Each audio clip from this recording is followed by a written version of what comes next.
Boa tarde. Sejam bem-vindos ao primeiro Concepções Éticas, um espaço lançado pelo Fórum de CEPs da Fiocruz, destinado à discussão de temas da ética em pesquisa.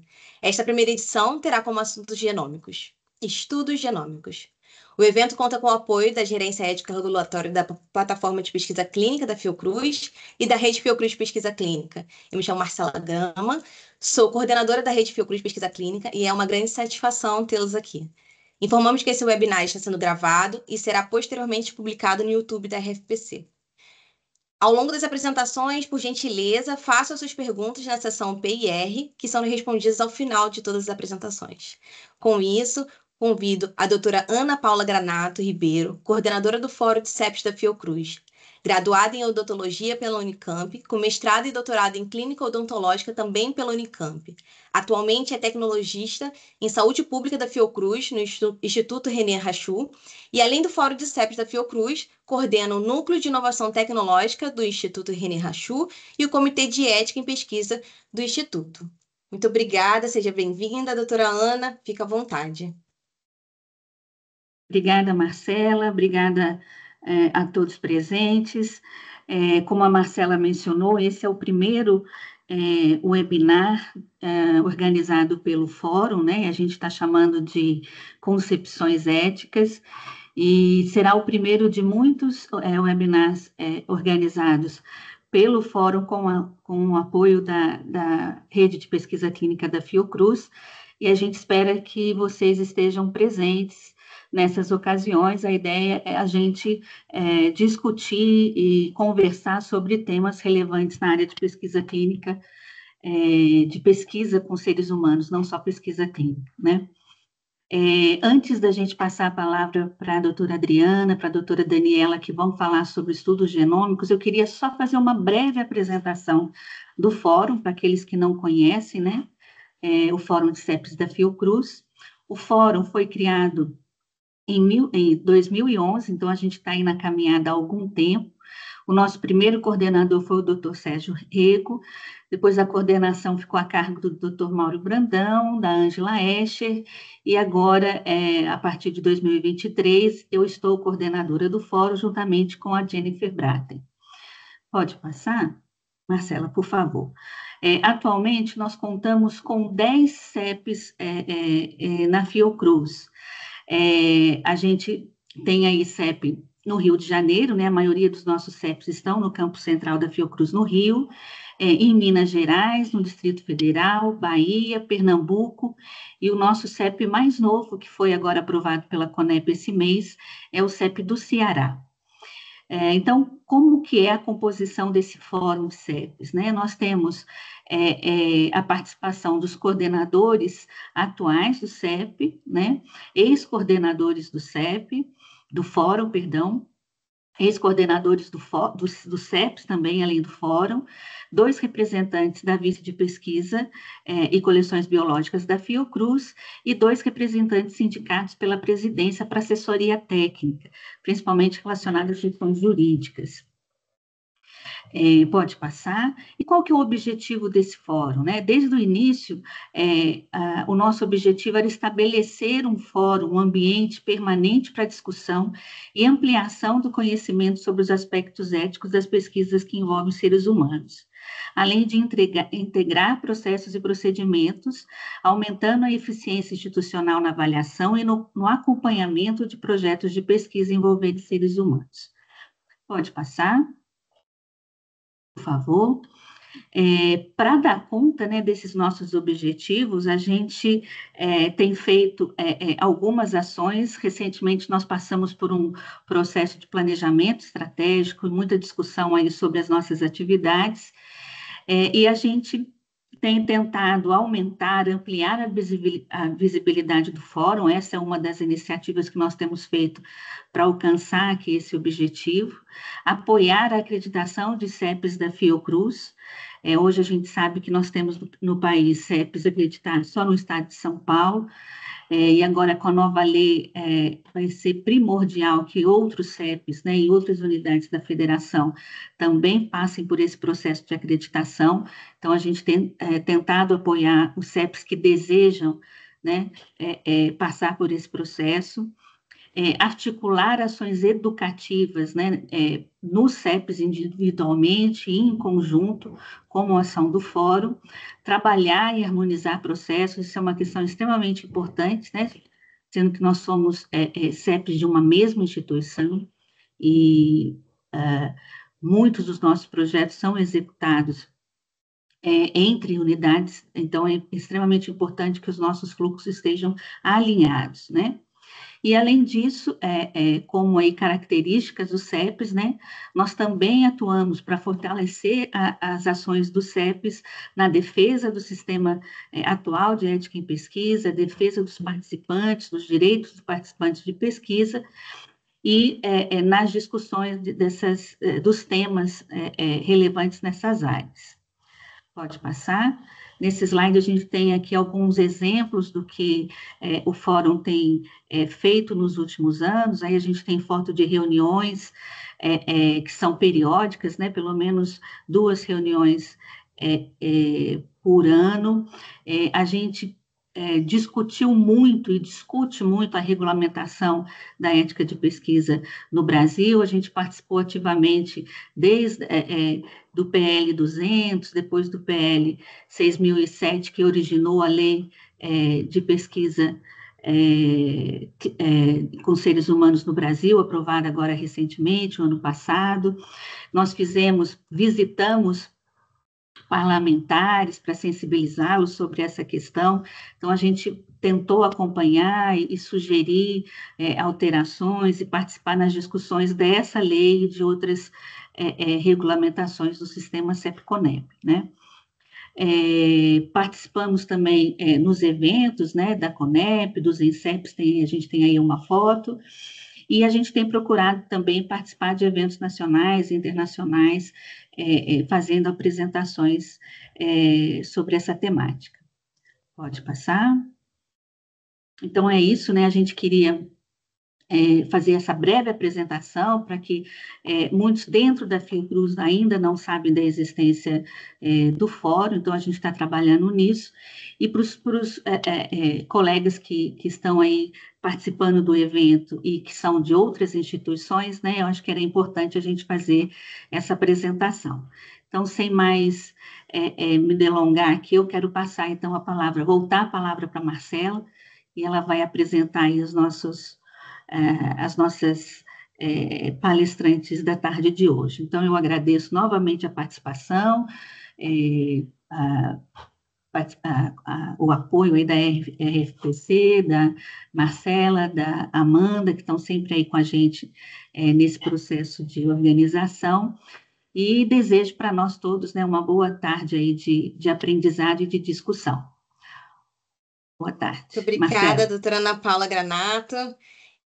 Com isso, eu chamo aqui também, convido a doutora Daniela Campelo Batalha Coxmore, graduada em Medicina na Faculdade Souza Marques, mestrado e doutorado em Saúde da Criança e da Mulher, do FF Fiocruz, é coordenadora adjunta do Comitê de Ética em Pesquisa do FF e atua como pesquisadora clínica brasileira na Unidade de Terapia Intensiva Pediátrica do IFF Fiocruz e como professora adjunta da Faculdade de Medicina da UF. Muito obrigada pela participação, doutora Daniela, fica à vontade.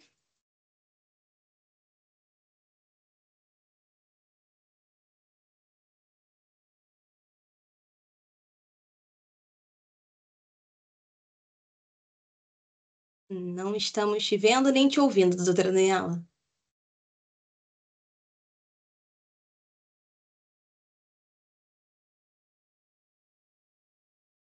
Desculpa, gente, agora vai.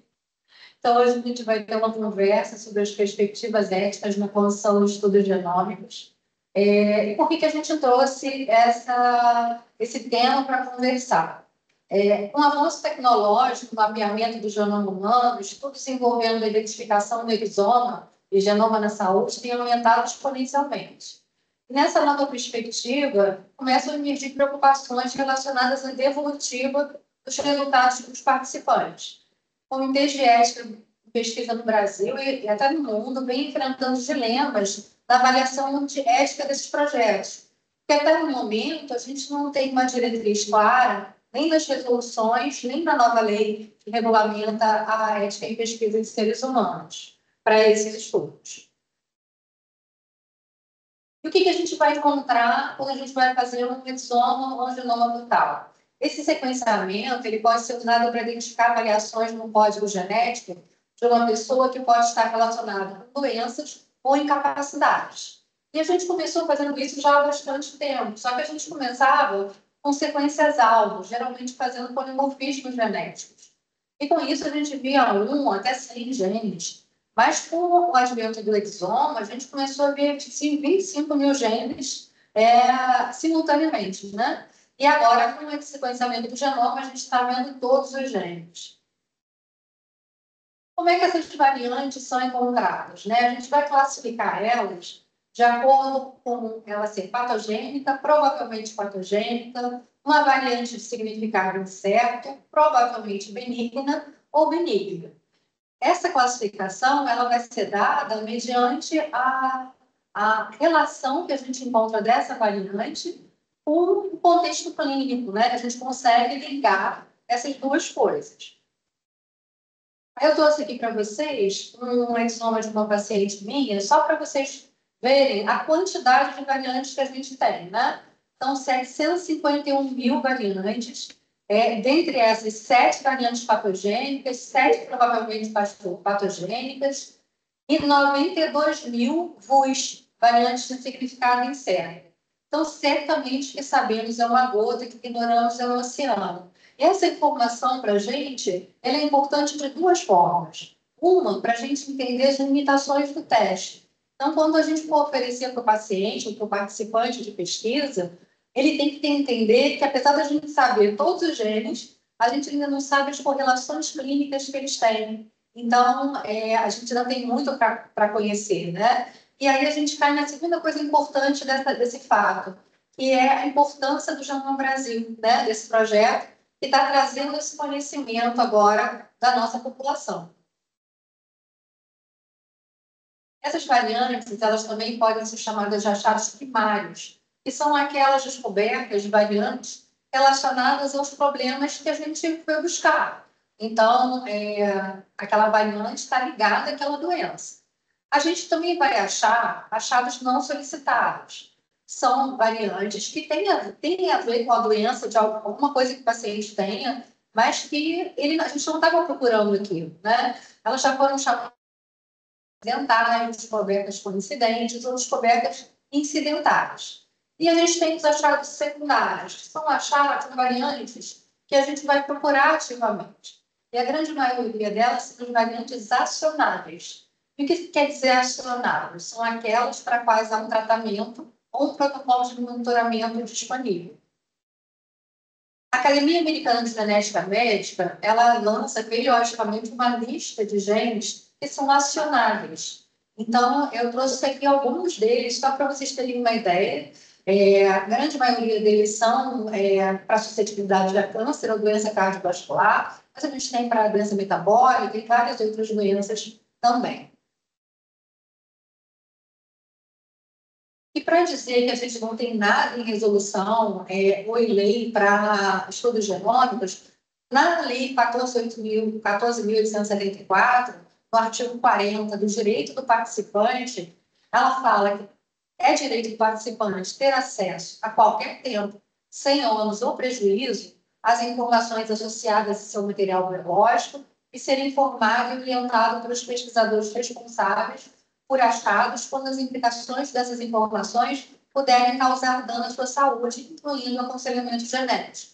Então, se a gente tem alguma dúvida de que a gente deveria reportar achados secundários, a nova lei está dizendo para a gente que provavelmente sim. E se a gente também tem dúvida de se o pesquisador tem responsabilidade em fornecer o aconselhamento genético, a nova lei também diz que sim.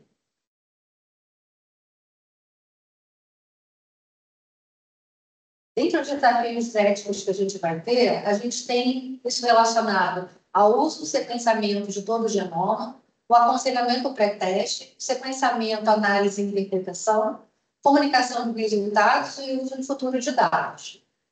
Quando a gente está falando de sequenciamento de todo o exoma, a gente primeiro vai pensar qual é a indicação que a gente tem para sequenciar todo o genoma do exoma.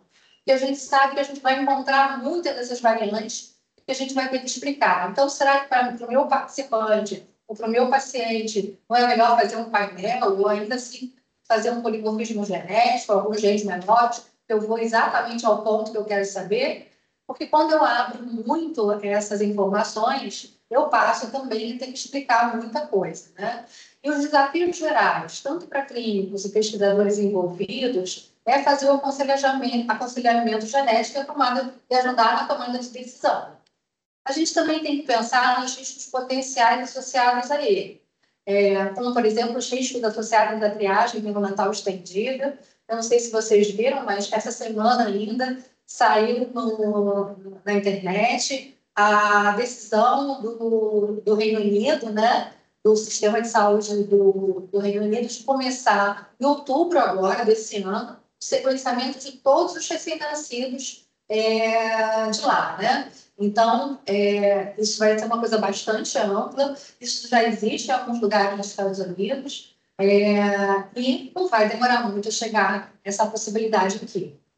Riscos da falta de experiência, treinamento e tempo, especialmente entre os não especialistas em genética.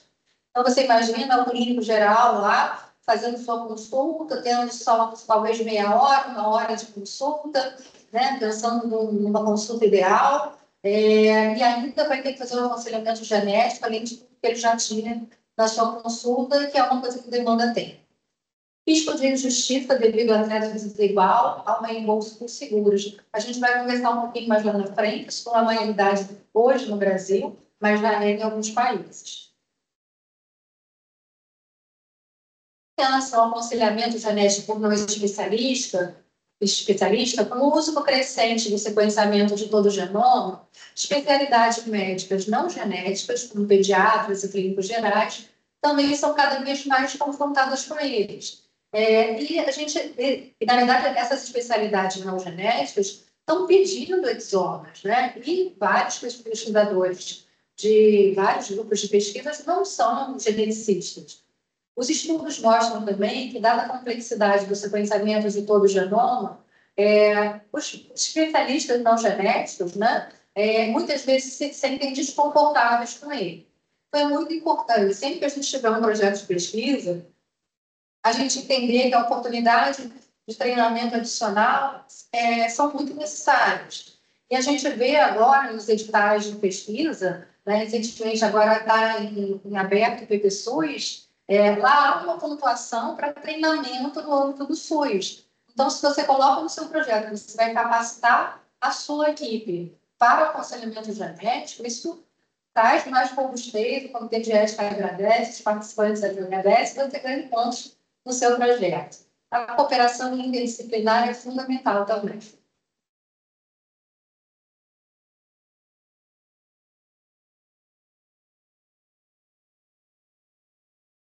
A gente tem questões sobre o aconselhamento pré-teste. Isso tem a ver principalmente com o processo do consentimento informado. Né? Existe potencial de os resultados mudarem ao longo do tempo. Lembra que a gente falou que a gente tem várias ruas ainda, variantes de significado incerto, mas cada vez que um conhecimento é gerado, ligado a uma doença, a uma variante, menos uma luz a gente tem, mais uma provavelmente patogênica ou patogênica a gente passa a ter. Então, essas variantes são reclassificadas ao longo do tempo. A gente também tem os efeitos potenciais no vínculo entre pais e filhos, né? Se a gente já descobria que o filho não era filho daquele pai, quando a gente pediu um exame de grupo sanguíneo, ou agora com um exoma mais ainda. Os desafios da tomada de decisão dos pais em nome de seus filhos e os desafios para decidir quantas escolhas os pais devem ter em relação a quais tipos de descobertas são recebidas. Os participantes, eles tendem a superestimar o benefício e a utilidade clínica do exame de sequenciamento e subestimar riscos e limitações, principalmente porque muitos dos participantes que entram em pesquisas desse tipo, eles às vezes têm alguma doença que já passou por vários exames e ainda não está esclarecido completamente. Então, o exoma passa a ter uma esperança de uma resolução, de uma jornada diagnóstica de muito tempo já. Então, existe uma expectativa muito alta. Então, tem uma carga emocional em cima do exame. Então, principalmente por conta disso, a gente tem que fazer uma apresentação responsável das possibilidades do exome ao genoma, né? Pelo que a gente já conversou durante o processo de consentimento. Porque assim a gente vai ajudar os pacientes a desenvolver uma avaliação equilibrada dos benefícios e dos riscos. Esse grupo consórcio, ele viu algumas coisas que eram importantes no consentimento informado, e uma das coisas que eles recomendaram é que o processo de consentimento deve ser sucinto. A gente no comitê de ética, atualmente, às vezes a gente vê termos de consentimento tão longos, às vezes de 2, 4 páginas, é impossível uma pessoa ler tudo aquilo e ter um nível de atenção tão grande, e às vezes a compreensão fica bastante difícil. Então, eles recomendam muito que informações sobre genética básica e descrições técnicas de sequenciamento são frequentemente desnecessárias. Então, o que a gente pode manter mais simples e focar o termo de consentimento em resultados e implicações, ou seja, concentrar-se na gama de resultados possíveis, incluindo as limitações das interpretações atuais, para promover expectativas razoáveis. Os clínicos podem auxiliar a decisão conversando antecipadamente sobre o que esperar de um exoma, de um genoma, e implicações para familiares, né?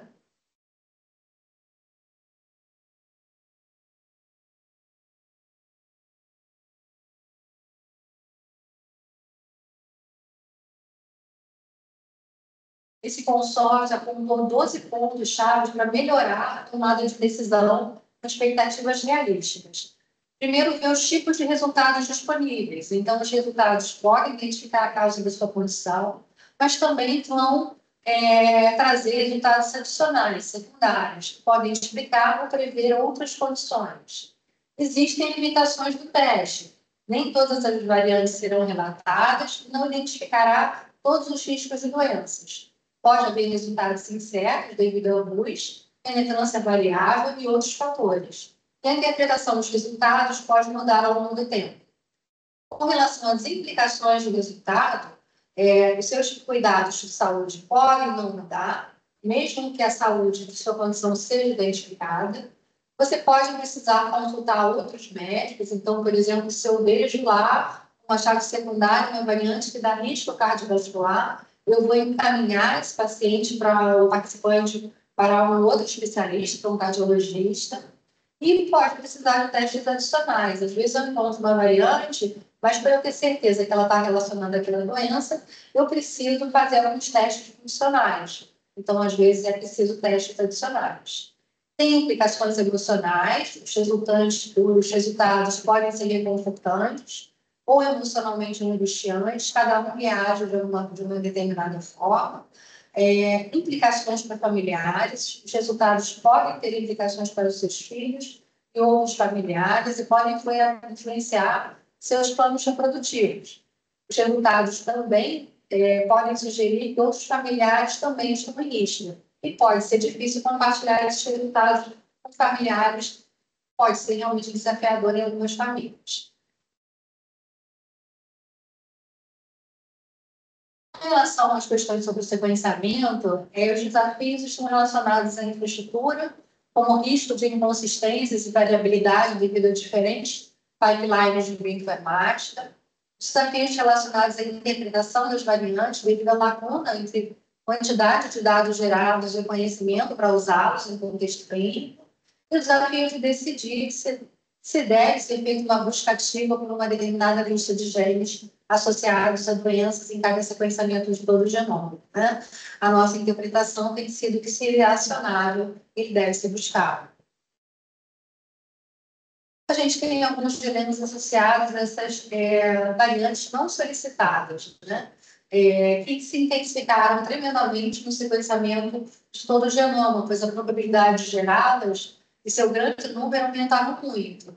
Então, surgiram algumas questões éticas. Nos estudos pediátricos, os pais devem ter sobre quais descobertas eles querem receber para os seus filhos. Desde 2013, a Ilse e colaboradores montaram 10 tópicos que eles acharam estar importantes no termos de consentimento para estudos genômicos. E ele ressaltava a importância de também não minar o direito de não receber uma divulgação obrigatória de UF. Então, se a gente vai buscar essas variantes que são acionáveis, mas a gente tem que, é recomendável que no TCLE tenha a possibilidade da pessoa escolher se ela quer saber ou não, né? É uma escolha dela. O desafio de interpretar e equilibrar os melhores interesses da criança com os melhores interesses da família em relação à divulgação das UFs e o risco de impacto emocional negativo. A gente vai estar vendo, quando a gente vai falando de achados não solicitados, a gente vai estar vendo 2 princípios éticos em ação, né? Primeiro, a autonomia. Então, inclui o direito de que todos geralmente devem decidir intencionalmente, com compreensão e sem influência externa substancial. E, para isso, a gente tem que dar informação de maneira simples e adequada para que o participante possa decidir por si próprio. E a beneficência, que implica a ideia de fazer o bem e agir no melhor interesse de alguém. Né? Então, se a gente tem aí uma variante que pode ajudar a pessoa a ter um cuidado melhor com a saúde, vale a pena a gente fornecer. Mas sempre é importante lembrar do impacto emocional que variantes podem trazer, e uma preparação adequada pode ajudar a prevenir tais danos. Isso vai se relacionar com o princípio ético da não maleficência. Por exemplo, os pais tomam essas decisões em nome das crianças, se eles vão querer saber ou não. Né? E a criança está num momento que ela está em fase de desenvolvimento da sua capacidade de tomar decisões, de ter autonomia por si própria. Né? E então começa a haver uma discussão se a criança ou adolescente teria escolha em decidir se quer ou não saber, principalmente dos adolescentes. E potenciais conflitos que isso pode ter com a opinião dos pais, dos profissionais de saúde do próprio adolescente. Né? Por exemplo, uma mutação no BRCA, que tem pouca importância para a vida de uma criança, mas pode ter grande importância na vida adulta. Né? A mutação do BRCA que fez a Angelina Jolie tirar lá os seios, né, de forma até precoce.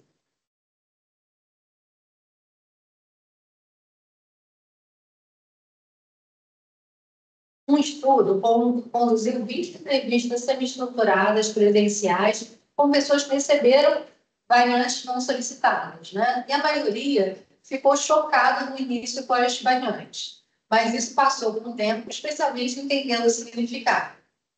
Os pacientes atribuíram impacto físico às diferentes medidas preventivas invasivas, por exemplo, cirurgia profilática, colonoscopias, e não invasivas, como, por exemplo, fazer uma tomografia computadorizada, raio-x, ultrassom, ressonância, eletro, mudança do estilo de vida e escolhas reprodutivas. A maioria dos participantes predisponente à doença cardíaca afirmou que lhes foi oferecido acompanhamento periódico, de acordo com a idade e condição a qual a UF predispõe. E aqui a gente já começa a perceber, né? Será que a gente, como pesquisador, a gente consegue garantir esse acompanhamento dependendo da variante que a gente encontrar? A maioria dos participantes estava ciente das possíveis consequências de fazer o seguro. Na Holanda, por exemplo, os resultados dos testes genéticos podem ser solicitados pela seguradora antes da aprovação. Isso não é uma realidade agora, mas pode ser amanhã, aqui no Brasil. A comunicação inadequada, né? Informações e orientações inadequadas por profissionais de saúde, devido à complexidade das UFs, podem colocar em risco o cumprimento da capacidade de ação dessas variantes. Então, se eu não entendo o que aquela variante significa, para que especialista ele tem que ir, quais as triagens que ele tem que fazer, fica mais difícil. Isso enfatiza ainda mais a necessidade de considerar criticamente o aconselhamento genético com acompanhamento adequados. E eles precisam ser garantidos antes da divulgação das variantes, né? Com relação à assinabilidade, né, todos os participantes ressaltaram a importância da assinabilidade dessas variantes não solicitadas. Ou seja, até que ponto as medidas prevenidas estão disponíveis. A maioria dos participantes disse que a disponibilidade das medidas preventivas os fez valorizar a divulgação, porque aí, entre a ansiedade de ter uma variante que predispõe a um câncer ou uma doença cardíaca e poder se prevenir, né, ter acesso à prevenção, ficou mais em conta, né? Vários participantes no MUF predispondo a doença cardíaca questionaram com esse conhecimento e experiência do cardiologista que foram encaminhados. Por exemplo, um participante não passou por triagem cardíaca porque o cardiologista ele disse que isso não era necessário. E a conversa foi mais ou menos assim. O médico perguntou para ele, como você veio parar aqui? Então, ele falou, eu fiz uns testes genéticos que mostraram que havia um gene faltando, errado, não sei exatamente o quê. E o médico falou, isso é um monte de bobagem, isso ainda está na infância, eles estão apenas gritando louco. Então, não é uma... a gente precisa exatamente ter aquele acompanhamento multidisciplinar, justamente para que a gente possa fazer esses encaminhamentos de forma adequada. Bem, a compreensão dos resultados. No estudo, fez uma avaliação, uma revisão sistemática, avaliou o entendimento dos pais a respeito do sequenciamento. Eles mostraram que a baixa renda, a baixa escolaridade e o baixo letramento genético foram associados a dificuldades na compreensão dos resultados e dos testes. Alguns entenderam que não encontrar uma variante genética causadora da doença não significava que a condição da criança não tem uma causa genética, né? E muitos dos pais valorizaram que podiam se preparar para o início de uma condição de saúde, dar ao membro da família a opção de testar a mesma variante, confirmar uma história familiar. E nesse estudo, confirmou que mesmo em áreas de compreensão mais fraca, o treinamento e aconselhamento genético poderia melhorar isso de forma importante.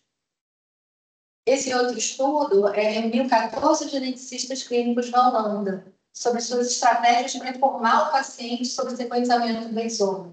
Eles fizeram algumas recomendações, como manter informações curtas, usar recursos visuais, alguns usam metáforas, analogias ou exemplos, e principalmente incentivam os pacientes a fazer perguntas. Isso é um eixo importante, porque é com base na conversa, nas perguntas, que os geneticistas estimam quanto e quais informações os pacientes querem e são capazes de receber. Assim, eles se adaptam ao nível de compreensão da linguagem e as necessidades informacionais do paciente.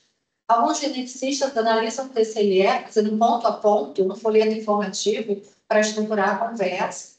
E uma coisa importante também é que muitos deles adotam uma abordagem gradual, que a gente chama de camadas. Isso significa que às vezes começa lá com o médico que pediu o exoma, o médico clínico que atende o paciente vai conversar sobre uma parte do exoma, então ele dá parte da informação, e aí ele passa para outra pessoa dá outra parte, e aí vai se somando em camadas, de forma que a informação sobre o genoma e o exoma não é dada toda de uma vez só, sendo a pessoa tendo que absorver aquele tudo de uma forma, de uma vez só. E buscam acessar o estado emocional para receber o resultado, né? Às vezes, quando você está passando um consentimento e você vê que a pessoa ficaria apavorada se aparecesse um gene de suscetibilidade ao câncer, talvez valha a pena esperar para essa pessoa estar certa que não quer ver a variante ou que nem quer fazer o teste. Questões sobre o uso futuro de dados falam a respeito de fornecer acesso e entrar em contato novamente com participantes, especialmente quando pacientes pediátricos atingem a maioridade. Então, naqueles estudos que a gente pega as crianças, faz as variantes, elas não têm idade ainda para receber aquele resultado, que as doenças, as variantes que a gente encontrou, só vão se manifestar na vida adulta. Então, será que eu não tenho que esperar esse paciente crescer? Será que eu só não deveria dar na vida adulta? Mas aí quem vai dar esse resultado? Né? Quem vai fazer uma análise desse exoma? Porque muitas vezes o próprio pesquisador que fez essa pesquisa já pode estar aposentado, né? Pode não estar mais trabalhando naquela área. Desafios de compartilhamento, armazenamento e governança, desafio de determinar a responsabilidade de iniciar a análise, risco de privacidade e o risco de discriminação genética. Não é um problema hoje, mas pode estar amanhã. A divulgação e a discriminação já existe em alguns países, e para isso, por exemplo, nos Estados Unidos, existe a lei de não discriminação de informações genéticas. Então, a gente precisa disso aqui também, provavelmente muito breve, né? Com relação à utilidade clínica, não há um consenso sobre a definição de utilidade clínica. A Academia de Genética Médica propôs a utilidade clínica, deve levar em conta os efeitos do gerenciamento de diagnóstico terapêutico, implicações para o prognóstico, benefícios psicológicos e de saúde para os pacientes e seus parentes, impacto econômico. O Heinz e colaboradores falam um pouco também, não apenas da eficácia terapêutica, eficácia do resultado do paciente, mas também a eficácia do pensamento diagnóstico na clínica, ou seja, influências no caminho diagnóstico e a eficácia social.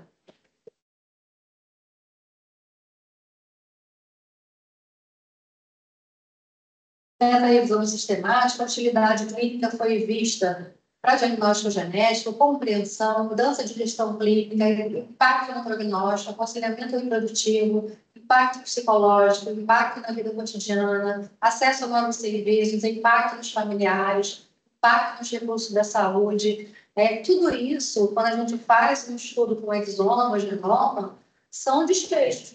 Né? São coisas que a gente pode obter fazendo esse tipo de estudo, né? Para você ver como são estudos que valem a pena ser feitos.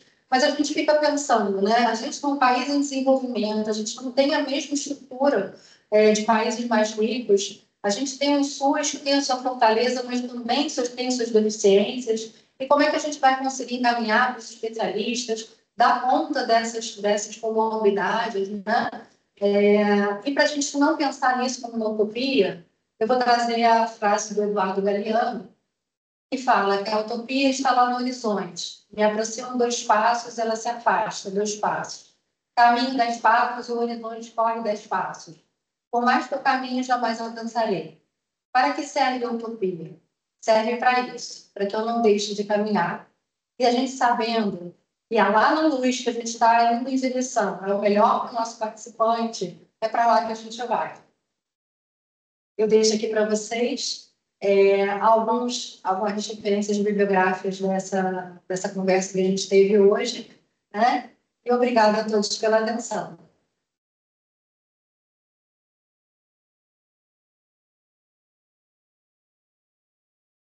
Doutora Daniela, muito obrigada pela sua aula, né? Agradecer muitíssimo. Eu agora passo a palavra para a doutora Adriana Bastos Carvalho. Agradecemos aqui a participação e aceitado o nosso convite. Ela é graduada em Medicina pela FRJ, doutorada em Ciências Biológicas também pela FRJ. Atualmente é investigadora do projeto Genoma SUS, coordenadora da Rede Nacional de Genômica Cardiovascular, cientista do nosso estado da FAPERJ e membro afiliado da Academia Brasileira de Ciências. Muito obrigada, doutora Adriana. Obrigada, gente, pelo convite para falar no evento. É um tema muito, muito interessante. Tenho vários alinhamentos aí com o que a Daniela acabou de apresentar. E vamos lá para a gente fazer, então, uma discussão bem rica aí no final.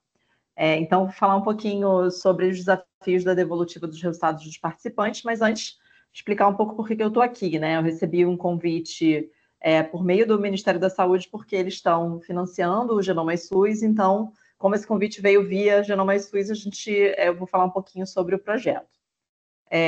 Então, o Genoma SUS é um projeto de pesquisadores que é financiado pelo Ministério da Saúde, especificamente pelo programa Genomas Brasil, que é o programa de saúde de precisão, né? Tem uma portaria do Ministério da Saúde, eles financiam diversos projetos de pesquisa, abrem editais, e o Genoma SUS é um desses projetos.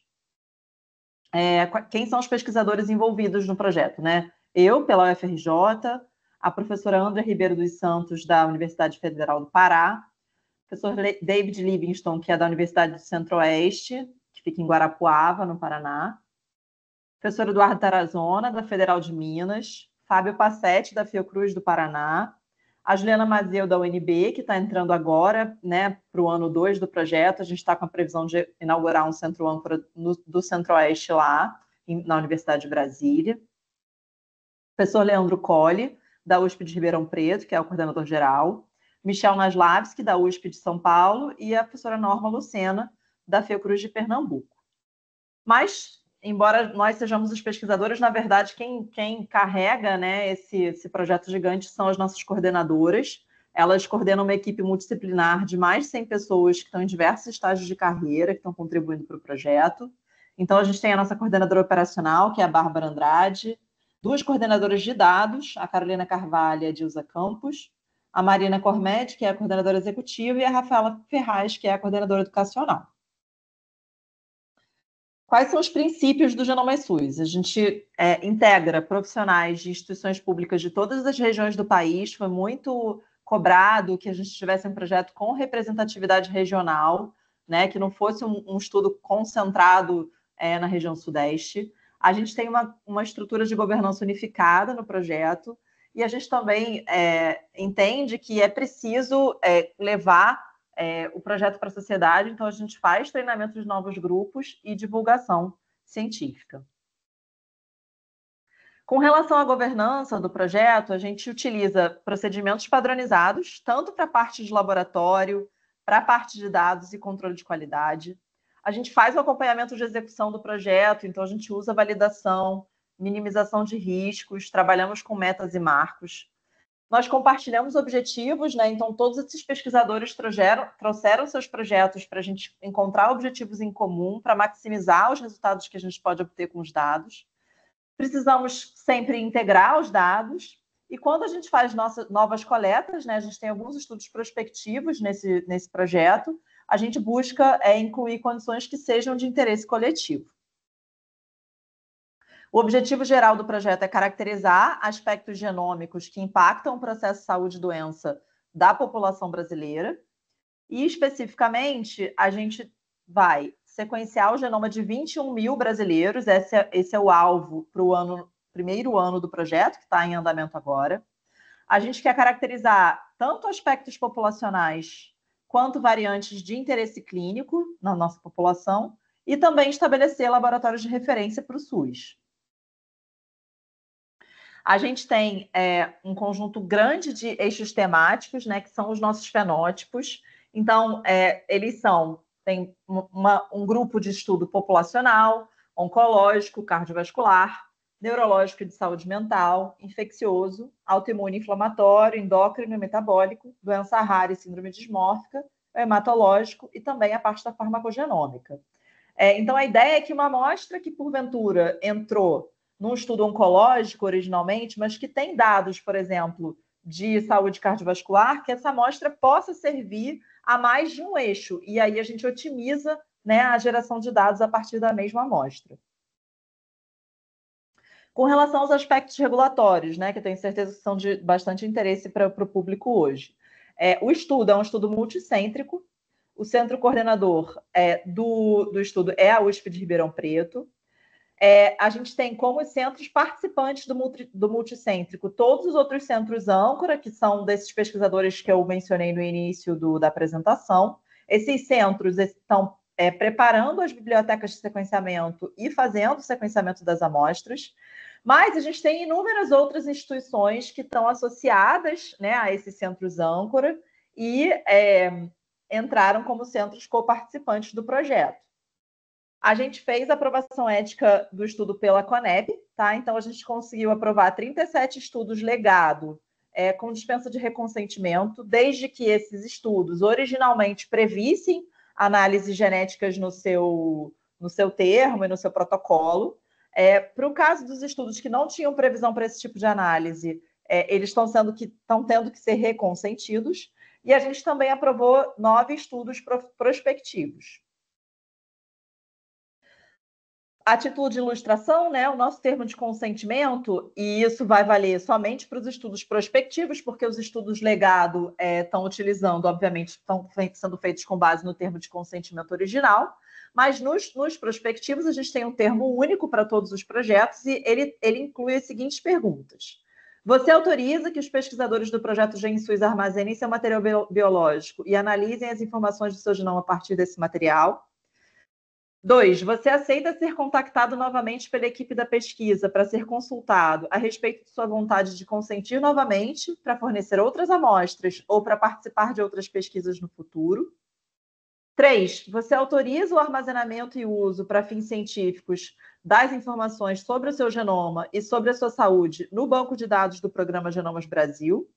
E 4, você deseja receber as informações clinicamente acionáveis do seu genoma.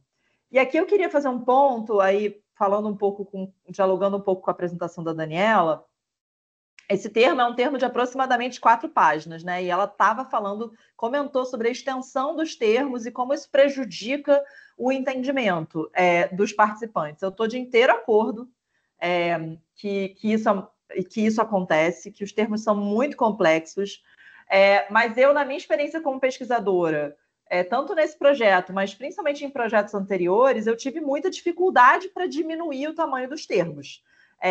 Eu já tive que incluir, por exemplo, solicitação de informações de risco de uma coleta de suave de bochecha, que é um procedimento muito simples. E aí, quando você gasta um parágrafo explicando esse tipo de risco, você está retirando a atenção do participante de uma coisa que é ultra complexa, que tem muito mais impacto para ele, que é o achado secundário.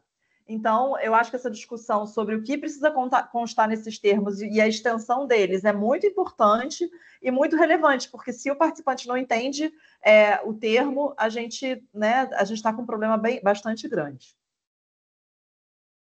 Antes de entrar nas questões da devolutiva, né, das devolutivas para os participantes, eu queria fazer um ponto com vocês sobre o reuso de dados genômicos. Isso é uma coisa que a gente tem falado muito sobre devolutiva e ainda muito pouco sobre reuso.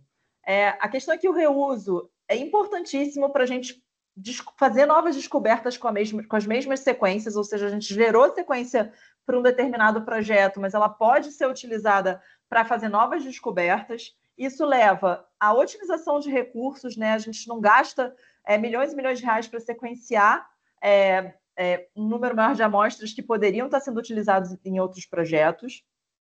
A gente tem a questão da detecção das variantes raras, né? Para quem trabalha com doenças raras, a gente precisa de coortes grandes para detectar, e muitas vezes é difícil você financiar uma coorte grande. Claro que isso favorece a ciência colaborativa e isso dá o alicerce para a medicina de precisão, por exemplo, para a criação de scores de risco poligênico. Só que o reuso de dados tem alguns desafios, né? E eu acho que isso é uma coisa que precisa entrar em discussão. Primeiramente, por vezes o consentimento inicial não tem a previsão do reuso. Vocês viram que no nosso termo a gente até pergunta sobre a possibilidade de recontato, mas eu tenho conversado com pessoas que trabalham com biobancos, em que você, na verdade, organiza essa estrutura de maneira um pouco diferente, né? Em que você pergunta se a pessoa quer ser consultada, se a amostra dela for ser utilizada novamente. E eu acho que esse framework funciona também para a questão dos dados. Mais do que nesse contexto do reuso, né? Mais do que perguntar se o paciente aceita ser contactado, a gente precisa começar a saber se o paciente aceita que o dado seja reutilizado e se ele quer consentir novamente essa reutilização. E claro que a gente vai ter que eventualmente mover em algum momento para a questão do consentimento dinâmico, né? Para o participante poder mudar, ter facilidade para mudar o consentimento ao longo do tempo. Além disso, a questão do reuso tem riscos de privacidade e de reidentificação, né? Porque os dados genômicos eles não podem ser anonimizados. O dado genômico, por si só, é um dado que identifica aquele indivíduo, então, conceitualmente, não é possível anonimizar, só de identificar. Tem a questão da governança para o reuso, né? Quem decide o que pode ser reutilizado, quem pode reutilizar e com qual finalidade. Então, isso precisa estar bem estabelecido. E tem também a questão do uso comercial. Isso no Brasil não é permitido, né? Mas, por exemplo, na Inglaterra, os participantes podem consentir se eles autorizam que uma farmacêutica use o seu dado genético para fazer descoberta de novos medicamentos, por exemplo. Partindo, então, agora para a questão da devolutiva de resultados a participantes de pesquisa, eu queria fazer primeiro um disclosure, né? A gente, nos estudos prospectivos, como vocês viram no nosso termo de consentimento, o GenomaSUS pergunta sobre a devolutiva de resultados clinicamente acionáveis. Então, nesses estudos prospectivos, essa devolutiva será feita, mas nos estudos legado, isso está sendo avaliado, né, por cada pesquisador que é o responsável pela coorte original, tá? Então, eu vou mostrar hoje o que eu vi com base na minha experiência com estudos que eu já coordenei nessa área genômica, tá? Mas não necessariamente isso é uma posição de todo o comitê executivo do Genoma SUS. Então, primeiro, eu queria chamar a atenção de vocês para um problema, né? A gente, quando está buscando variantes relacionadas à doença, a gente está procurando uma agulha no palheiro. Em média, um ser humano ele tem 5 milhões de variantes no seu DNA.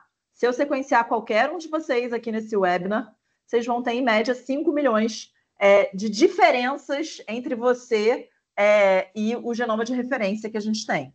A maioria dessas variantes não vai ter relação nenhuma com doença.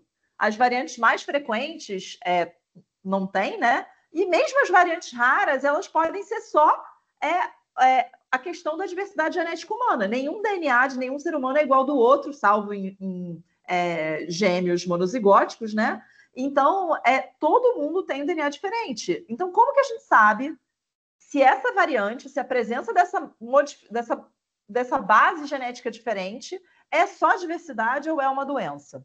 Então, para organizar isso, né, o Colégio Americano de Genética e Genômica, junto com a Academia Americana de Patologia, criou diretrizes de classificação dessas variantes, né, para você determinar se é causador de doença ou não. E aí eles têm vários critérios para poder fazer essa classificação. Então, você pode usar um conjunto de genes, em geral, que você sabe que tem relação com a doença, né? Então, por exemplo, se você está fazendo um estudo de fibrose cística, você não vai colocar como uma variante causadora de fibrose cística uma alteração no gene da albumina. Não tem nada a ver uma coisa com a outra. Então, você tem que buscar genes que têm relação conhecida com aquela doença. Você vai usar dados populacionais, dados de co-segregação, né, como aquela variante se segrega numa determinada família, dados funcionais, estudos funcionais feitos, né, in vitro, in vivo, e também dados computacionais. E aí, esse sistema de classificação tem 5 categorias, né? A Daniela falou um pouco sobre isso também. A variante patogênica, a variante provavelmente patogênica, e essas duas são que a gente considera acionáveis, são variantes que têm acima de 6 pontos nesse framework do ACMG. Aí a gente tem as variantes benignas e provavelmente benignas, que tem de -1 a menos ou menos pontos nesse ACMG. E no meio, a gente tem as VUS, né, que são as Variants of Uncertain Significance, variantes de significado incerto, que são as variantes que a gente não consegue determinar, com as informações que a gente tem, se tem relação com a doença ou não. Como vocês podem imaginar, a VUS já é um desafio de devolutiva, né? Você devolve a VUS ou não, e a gente vai falar um pouquinho sobre isso. E o que essa classificação determina? A probabilidade, né, posterior, é um sistema de estatística bayesiana. Então, a probabilidade posterior daquela variante ter relação com a doença. Então, quando você diz que uma variante é provavelmente patogênica, você está dizendo que ela tem 99% de chance de ser a causadora da doença do indivíduo. Likely pathogenic, 90%. Quando ela é benigna, ou provavelmente benigna, a probabilidade dela ter relação com a doença é abaixo de 10%, e a VUS é tudo que está no meio.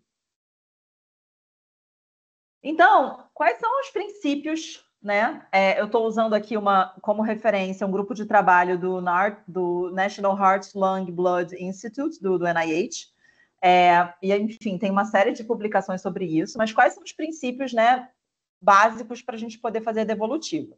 Primeiro, o achado genético possui implicações importantes para a saúde do participante e os riscos associados são estabelecidos e substanciais? Então, o que significa isso? É a história de ser clinicamente acionável, né? Então, se você encontrou uma variante patogênica ou provavelmente patogênica no exame do participante, aquilo tem, sim, implicação importante para a saúde dele e o risco daquela variante é estabelecido e substancial. Então, você deveria reportar. O achado genético é acionável, ou seja, existem intervenções terapêuticas preventivas ou outras ações disponíveis que têm o potencial de alterar o curso clínico da doença? Então, o que acontece aqui? Tem algumas doenças para as quais você não tem intervenção terapêutica disponível. Um exemplo clássico é a doença de Huntington. Então, esse resultado genético ele não é acionável, né? Do ponto de vista do tratamento. Existe alguma coisa que você pode fazer para prevenir? Você pode fazer aconselhamento reprodutivo? Então, todo esse contexto de o que o participante vai fazer com aquela informação é importante para você determinar se você vai reportar ou não. Terceiro, o teste é analiticamente válido e o plano de divulgação está em conformidade com todas as leis aplicáveis? Essa questão da validade analítica eu vou discutir um pouquinho mais à frente com vocês, mas é uma questão importantíssima. Você tem que garantir que o teste tenha a capacidade de detectar corretamente o que você está se propondo a detectar. Isso é responsabilidade de quem vai fazer o retorno. Se essa validade analítica não está garantida, a recomendação é que você não reporte. E 3, quatro, durante o processo de consentimento informado ou posteriormente, o participante do estudo optou por receber os seus resultados genéticos individuais? Se sim, aí sim você deve fazer a devolutiva. Então, se esses 4 princípios não tiverem atendidos, necessariamente eles não recomendam que a devolutiva seja feita. Vão existir, como sempre, 2 exceções. 2 aspectos de exceção, né? Aqui embaixo, se vocês olharem na linha de baixo, a validade analítica e a opção do participante por receber não mudaram, né? Então, aqui nos 2 quadrados de baixo o mesmo framework. Mas em cima, se o pesquisador concluiu que os potenciais benefícios da divulgação superam os riscos do ponto de vista do participante, e se o comitê de ética em pesquisa aprovou o plano de divulgação, aí você pode fazer a divulgação de um resultado, por exemplo, que não é necessariamente bem estabelecido. O que entra aqui? A VUS, né? Por quê? Se a gente descobre uma VUS, a gente está fazendo pesquisa e a gente não permitir a divulgação desse resultado para o participante, a gente não consegue estudar a família para reclassificar a VUS. Se a gente tem uma família com muitas pessoas doentes, você encontrou uma VUS num gene que você sabe que tem relação com aquela doença, o estudo de co-segregação familiar, ele é fundamental para você reclassificar a variante. Então, num contexto de pesquisa, né, se você considera que é possível reclassificar a variante se você reportar no estudo com base no estudo daquela família, aí sim você pode abrir uma exceção para a questão da acionabilidade, porque as VUS não são clinicamente acionáveis, mas reportar para poder viabilizar, por exemplo, esse tipo de análise. Com relação aos desafios práticos, né?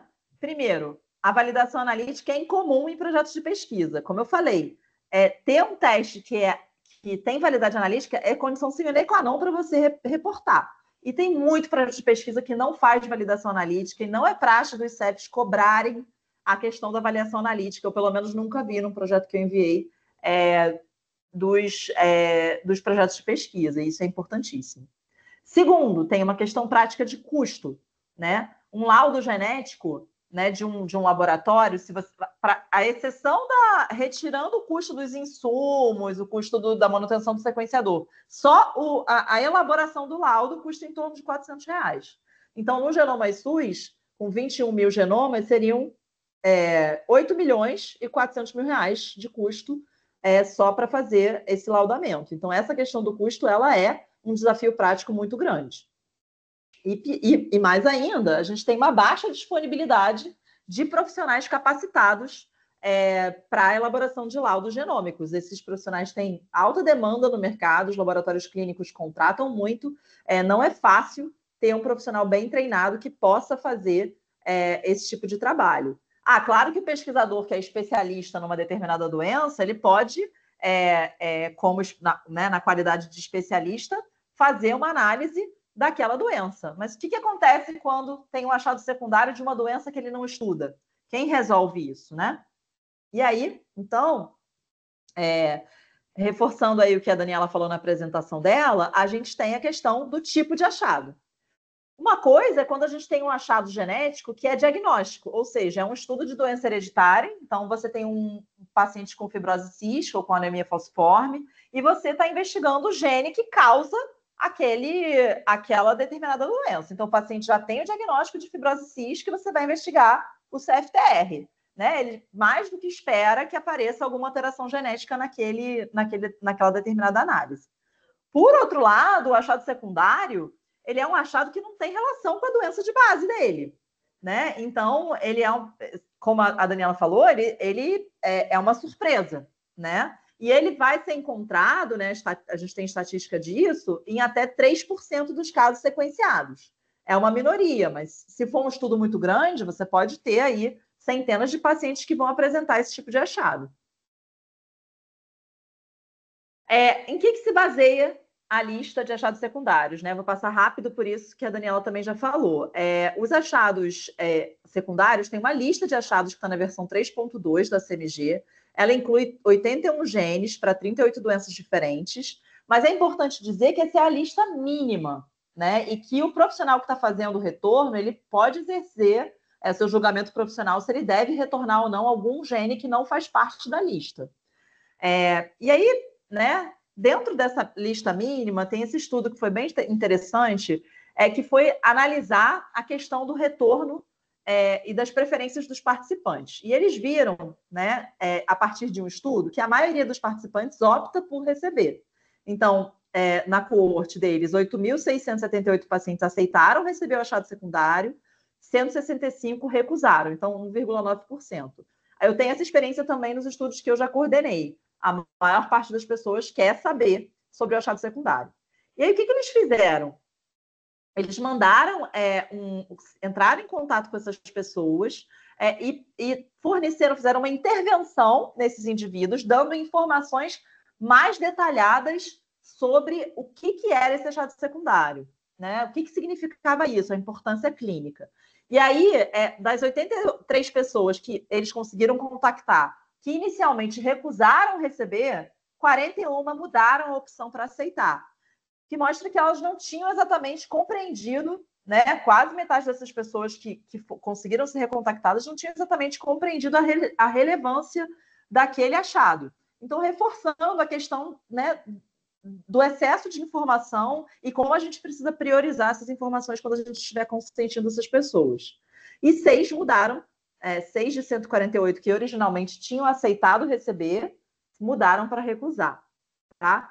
Com relação ao motivo da recusa, o principal motivo dessas pessoas para recusar o resultado é que poderia me deixar triste ou preocupado. Então, as pessoas têm essa preocupação, né, da ansiedade, do efeito psicológico do resultado.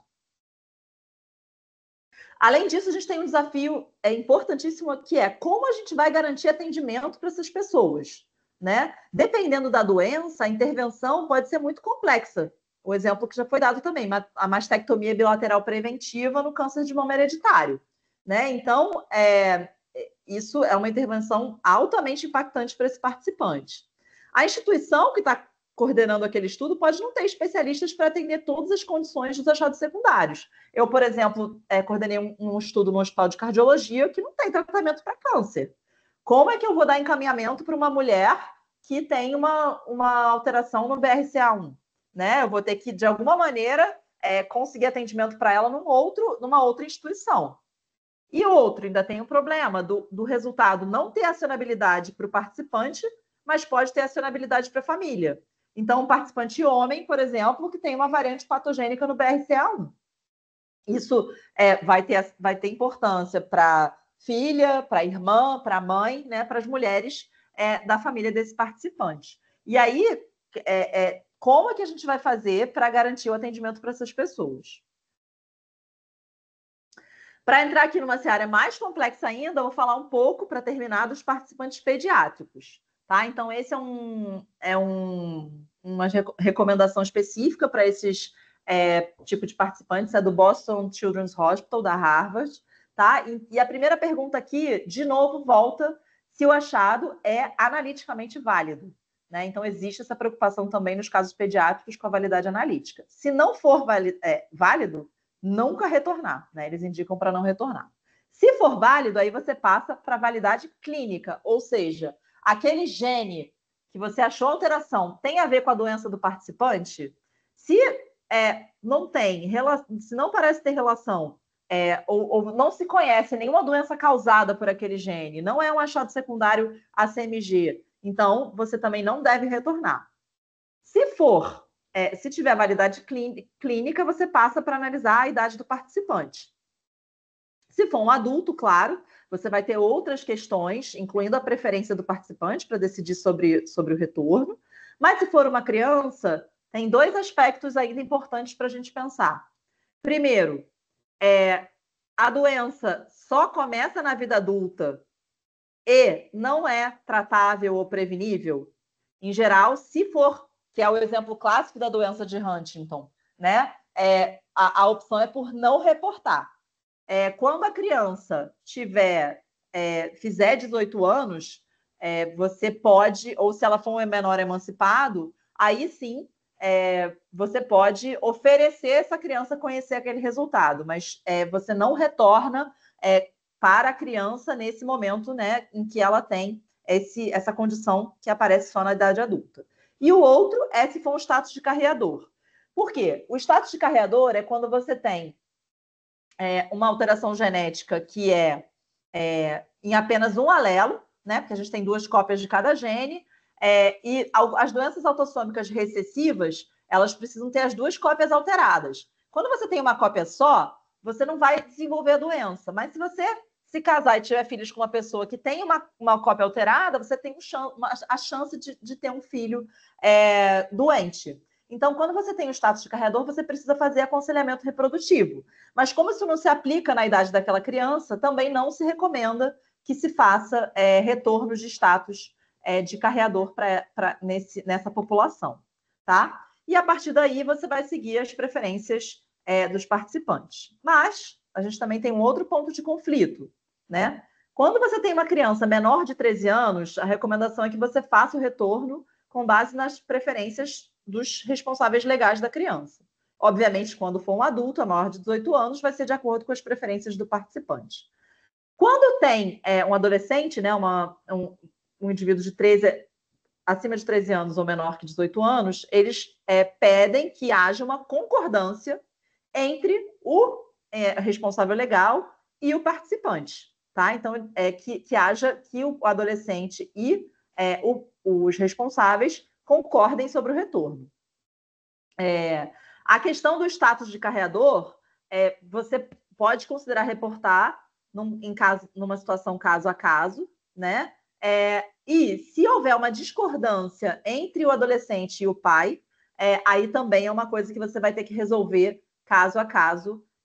Mas, no geral, se houver discordância entre o adolescente e os pais, ou entre os pais, em geral, opta-se por não retornar. Quando você pode sobrepor a preferência do participante, né? Em que situações isso acontece? Por exemplo, o responsável legal recusou o achado secundário, só que a criança tem um risco de dano claramente evitável relacionado à suscetibilidade genética que foi encontrada no exame dele. Por exemplo, ele tem um risco para leucemia juvenil, então é uma doença que insiste na infância. Aí você pode optar, decidir, né, por divulgar os achados a terceiros, como, por exemplo, o pediatra da criança. Tá? Então, existe uma discussão sobre isso. Agradeço muito o convite, estou aberta aí para discussão, acho que esse assunto tem uma discussão riquíssima, e faço aqui um convite para vocês, o Genoma SUS vai ter um simpósio em Búzios de 4 a 6 de novembro esse ano, a gente vai falar sobre os resultados do projeto, e deixo aqui meu contato, caso vocês queiram entrar em contato comigo, e de novo, muito obrigada pela oportunidade de participar. Doutora Adriana, muito obrigada, é um prazer ouvi-la falar. Agora eu convido a doutora Ana Granato, Amanda, doutora Daniela para poder abrir a câmera e os áudios, para que a gente consiga agora começar a fazer a sessão de perguntas e respostas. Bom, enquanto isso, quem ainda tiver alguma dúvida, quiser colocar na seção PIR de perguntas, podem ir colocando ao longo aqui da sessão. Marcela, eu acho que a gente pode começar, eu posso começar. Eu queria, antes da gente começar com essa sessão, agradecer demais, né, Adriana e Daniela, pela densidade do conhecimento compartilhado aqui com a gente, né? Foram ótimas as apresentações e a gente tem aí muitas ponderações. Como a gente tem ainda um número pequeno de perguntas, eu vou dar mais um tempinho para o pessoal poder elaborá-las e apresentar para a gente, mas aí eu queria colocar algumas questões, né? Me chamou muita atenção a fala da Adriana sobre a questão da validação analítica, né? E de você ter mencionado que os CEPs quase que não fazem menção a essa questão, né, nos seus pareceres. E aí eu queria te perguntar o seguinte: essa validação analítica tem a ver com as boas práticas de laboratório? É isso que você se referia? Sim, mas mais do que isso, né? Quando o processo de validação analítica para teste genético, a gente tem algumas amostras de referência com a sequência conhecida. Você pega essa amostra, você roda no seu sequenciador e você vê qual é o percentual de variantes conhecidas dessa amostra que você está detectando. Ou seja, você determina sensibilidade, especificidade, valor preditivo positivo, valor preditivo negativo do teste. E isso é uma coisa que vai um pouco além até das boas práticas de laboratório no contexto da pesquisa. Isso já vira até um contexto de validade de laboratório clínico. Entende? Assim, o que eles colocam nesses artigos é que o sarrafo do laboratório que vai devolver resultado para participante de pesquisa é um pouco mais alto do que só você fazer boas práticas de laboratório, que muitos laboratórios trabalham em boas práticas, não tenho dúvida, mas que esse sarrafo, para você devolver um resultado que a pessoa pode decidir, por exemplo, fazer uma mastectomia bilateral, isso está um pouco mais... precisa de uma coisa muito mais bem validada do que só um contexto de pesquisa.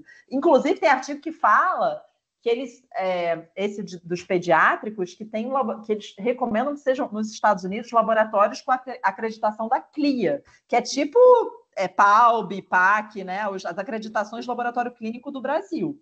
Então, assim, é só chamar atenção para isso, para essa questão. Essa é uma preocupação, porque a gente sabe que os laboratórios né, das ICTs nacionais de pesquisa, né, puramente de pesquisa, universidades, vão ter muita dificuldade nessa validação, né, eu acredito, mas é uma questão importante. A outra questão que eu queria colocar também, aí, só mais duas, aí eu passo para as perguntas das pessoas que estão nos acompanhando. Daniela, e você também mencionou essa área, né, da pesquisa, ela desenvolve muito rapidamente, a cada dia a gente tem resultados novos. Vocês fizeram alguma previsão no Genoma SUS de retornar para os participantes quando vocês tiverem novos insights que podem ter algum impacto aí para a vida desses participantes, mesmo que isso ocorra daqui 5 anos, por exemplo? Então, os estudos prospectivos, a gente não tem no Genoma SUS uma centralização do processo de devolutiva, mas cada estudo que participa vai fazer sua própria devolutiva, é isso que eu quis dizer. Então, isso está muito a critério, a gente vai devolver, a gente está devolvendo dado para o pesquisador que originalmente coletou a amostra, e isso está de forma descentralizada sendo decidido por cada um, né? Como é que ele vai fazer, se ele vai fazer, quando ele vai fazer. Mas sim, eu acho que, é minha opinião, que todos os participantes que concederam amostras para o projeto deveriam receber. Eu não acho que é factível fazer isso em 1 ano.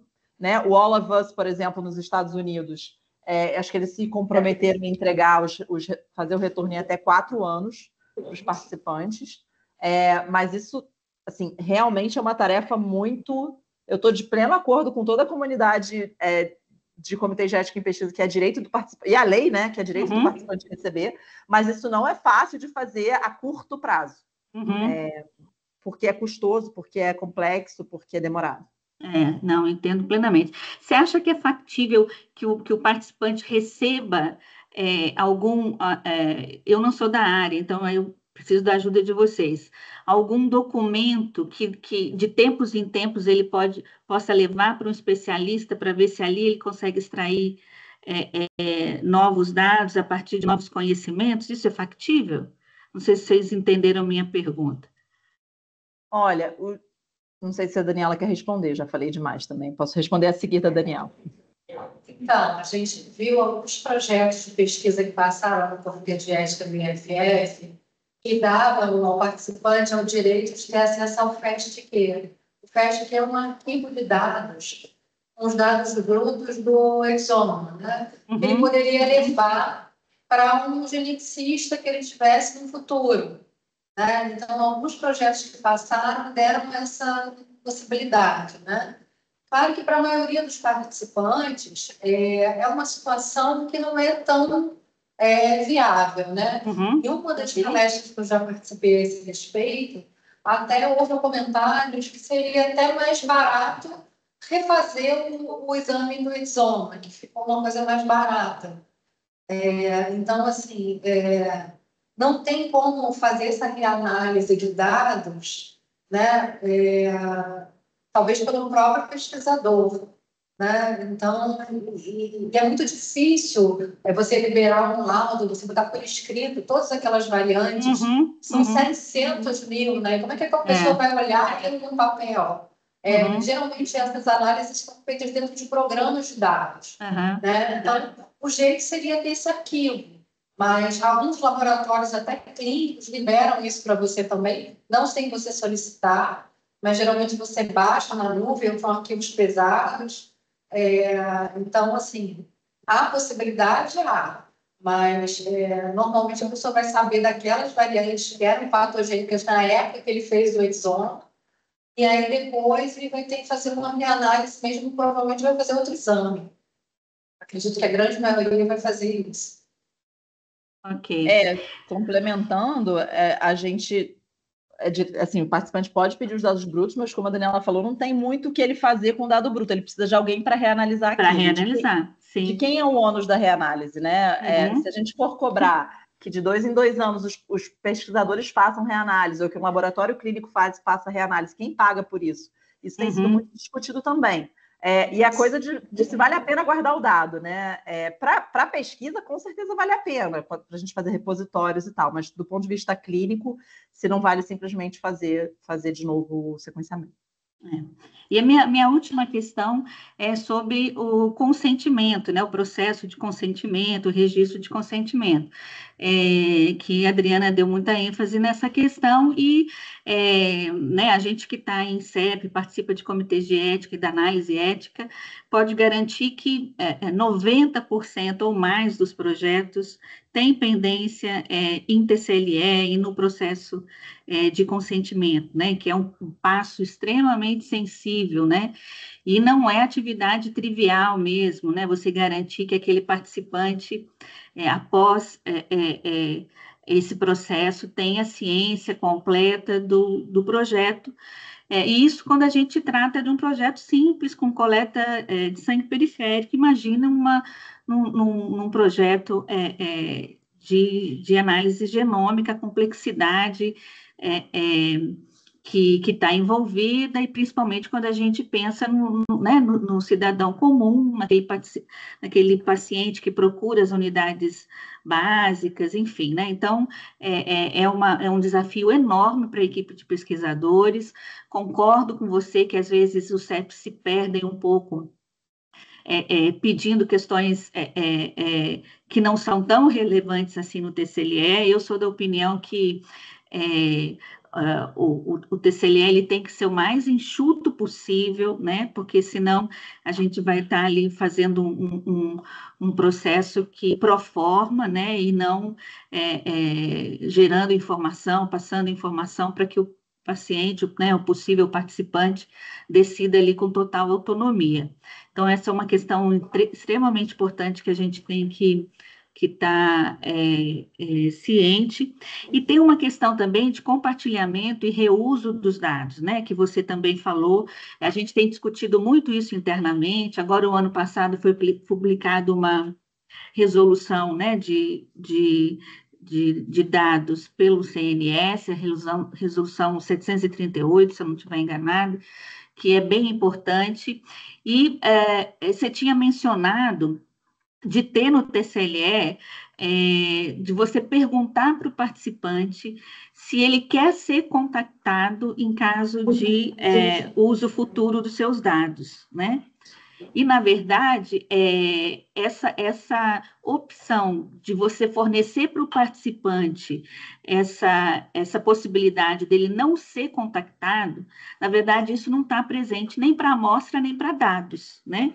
Isso só é possível quando a amostra for depositada em biobanco, né? Daniela depois pode me corrigir se eu estiver enganada. Então, os nossos TCLEs, eles têm que ser muito bem construídos hoje, né? Porque com o advento aí da ciência aberta e dessa possibilidade de reuso, de compartilhamento, a gente tem que estar muito atento na construção dos TCLEs para fazer essa previsão, né? Informar o participante dessas possibilidades, porque senão isso pode impactar aí o reuso, o compartilhamento desses dados, né, em novas pesquisas. Então, essa, na verdade, é só uma questão importante aí que a gente tem que estar atento, né? Não sei se Dani quer complementar alguma coisa, Adriana, fique à vontade. Eu acho isso perfeito, e assim, eu acho também, né, que a Adriana está trazendo para a gente dificuldades do mundo real, né, Adriana? Exatamente. São coisas assim, bastante difíceis do pesquisador que quer fazer da melhor maneira, mas tem várias dificuldades. E eu acho que é importante a gente ter essa... eu vi ela fazendo menção ao simpósio em Búzios, né, do Genoma SUS. Vai ser muito bom tomar que tenham fóruns que discutam esses assuntos de como os pesquisadores estão fazendo essas evolutivas. Porque eu vejo aqui o Renomeei em FF tomando atitudes como começando a treinar alguns dos seus pesquisadores em aconselhamento genético. Né? Agora a gente tem alguns